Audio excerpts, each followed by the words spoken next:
Every new Chevy is red tagged with our biggest savings of the season. It's our largest selection of Silverados with 1.9% APR on new Silverado 1500s, Blazers, Equinox, Trailblazers, and Traverse models. Plus, buy with confidence with the Beatty Warranty for Life. For the final month, it's the Red Tag event at Beatty Chevrolet, locally owned and operated for 90 years. Glass breaks for us coming back in here on Josh and Swain as we say hello to Austin Price of Volquest.com. He joins us each week thanks to Rick Terry Jewelry Designs.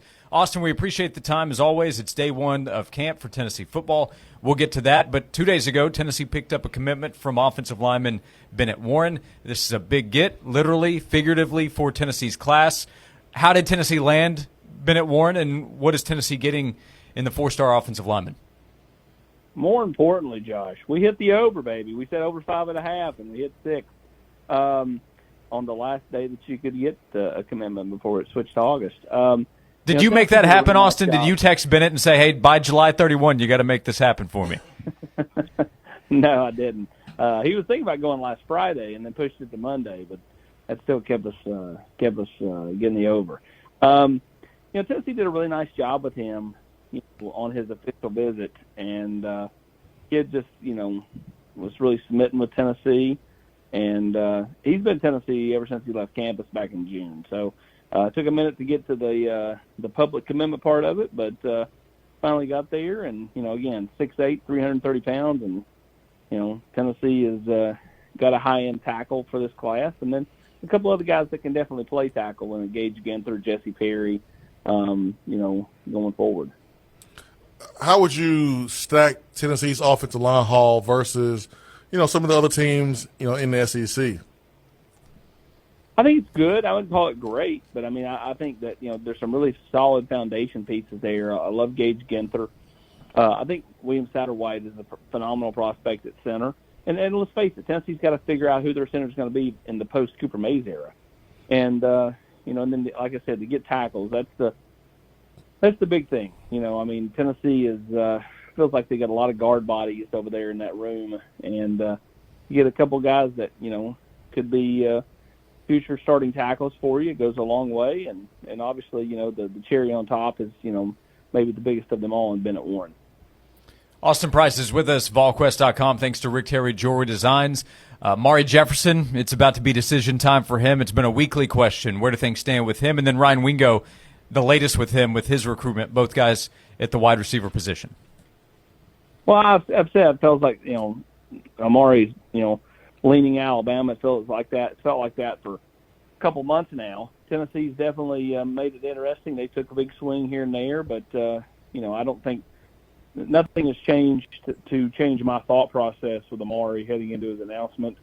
And then Ron Wingo, Tennessee is kind of ebbed and flowed there. That feels like there's always been a new leader for him. There it was Tennessee, then it was Georgia, Miami, Texas. But one of the consistent teams has been Tennessee throughout, and he's been here a bunch, and was here last week, and I feel like Tennessee is in a pretty good spot with him. It says he's going to commit the first day of the early signing period in December. I could see it happening sooner than that. I think if he felt confident with the school, I think he would go ahead and pull the trigger.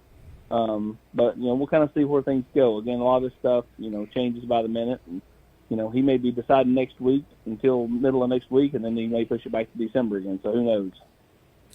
We got an offensive tackle. We have 5 stars in this class, but I want to know about the defensive line. There's a lot of highly ranked defensive linemen still on the board for Tennessee. Where does Tennessee stand for some of those guys? Well, Tennessee's, again, trying to make a big push here late for Williams Nwaneri, the number 2 overall player in the country and 5-star defensive lineman out of Missouri. And that feels like it's Oklahoma, Tennessee, and the home state Tigers, Missouri. Georgia seems like they faded a little bit there. I wouldn't call them definitely out, but it definitely feels like things are kind of trending away from Athens, as we said here in early August. And then you got Cam Franklin. That's Miami, Tennessee, and Auburn. Ole Miss is kind of hanging there as the in-state school. We'll see what happens. Tennessee's still swinging a guy like Cam Fountain, who committed to USC back in June. But, continues to have great dialogue with Rodney Garner. There's Jordan Ross. There's Danny Okoye. I think Tennessee is in a really good spot for Danny Okoye. But, again, he's taking visits. He's supposed to be here officially for the South Carolina game, and then, we'll likely start working towards a decision pretty quick after that. So, can Tennessee keep the momentum? Because I do believe they have the momentum for Danny Okoye as we sit here in early August. Austin, we've talked about offensive players, defensive players all summer long, but who's going to be the kicker and the punter this year for Tennessee? Well, it's going to be Charles Campbell. It's going to be Jackson Ross. And, I think that is two fairly stable spots. The biggest question is Jackson Ross, just because this is his first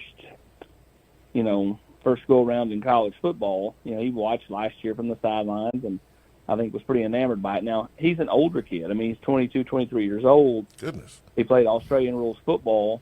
He enjoys a nice glass of Merlot after practice most days. I mean, he's an older guy. I mean, he's not, your typical freshman. So when he rolls into the swamp, he's been a part of big sporting event environments in Australia. So I'm not sure he's going to look around and go, oh, my gosh, it's the swamp. I think he'll see a bunch of fans and should stay fairly calm. But, again, that's an unknown because until he does it, you don't know for sure how he will react in that environment. But you would have to think since he's older and has been a part of, some of these raucous atmospheres with Australian rules football, he should be able to handle it. Austin Price, Volquest.com. Day one, it's the start of fall camp, so things will pick up over the next few days. But at the start of camp, either today or over the next few days, was there a player or position group you were most interested to watch first with camp opening up? I think it's just the defensive side of the ball. I think the defensive side is dramatically more talented than it has been. You just watch T. Lander and Arion Carter and even like some guys that I don't think will play this year, but you just see them out there running around like Trevor Duncan, Nathan Robinson. I mean, those guys just look drastically different than the guys that were, backups, the past few years, at certain spots. You look at some of those young corners, Ricky Gibson, Jordan Matthews. It's easy to see why Tim Banks gets excited looking at those young defensive guys. It's easy to see why Brian Jean-Marie is probably the happiest coach on campus. You go from a room that was really thin, pretty volatile, to like older, mature guys with some just ridiculously young, talented pieces. I mean, I said this morning with Kubrick and McElroy in Birmingham. I mean, I don't know if there's anybody got a bigger smile on their face heading off to the practice field today than Brian Jean-Marie. Austin, we'll let you get out of here. The focus will turn to football on the field. Do we miss anything, though, recruiting-wise, guys who have visited or will? I know they start to get ready for their high school season, but anything else recruiting that we should have asked you about before we let you go? No, Chris Cole was here this past weekend. That's Miami, Georgia, Tennessee, and we'll see. Tennessee's kind of, I won't say late to the party, but, those other schools got him on campus in June. He was here in spring, got back here unofficially this past weekend. I think Tennessee's definitely done enough to be in it. Can they do enough to land him? I think we'll see over the next 3-4 weeks. Austin Price, every week right here with us on Josh and Swain. Thanks to Rick Terry Jewelry Designs, making it unique, making it special, making it just for you. They want to be your jeweler there at Rick Terry Jewelry Designs, and Austin has his work every day at Volquest.com. Austin, great to talk to you as always. Thanks. Congrats on hitting that over. I think you might have texted Bennett, hey, July 31st, got to get it done, and you got it done. No doubt, buddy. Good job, Austin. We're proud of you. Thanks, Austin. At Austin Priceless on Twitter. We'll talk to you again soon. Thanks, guys. Appreciate you. Austin Price.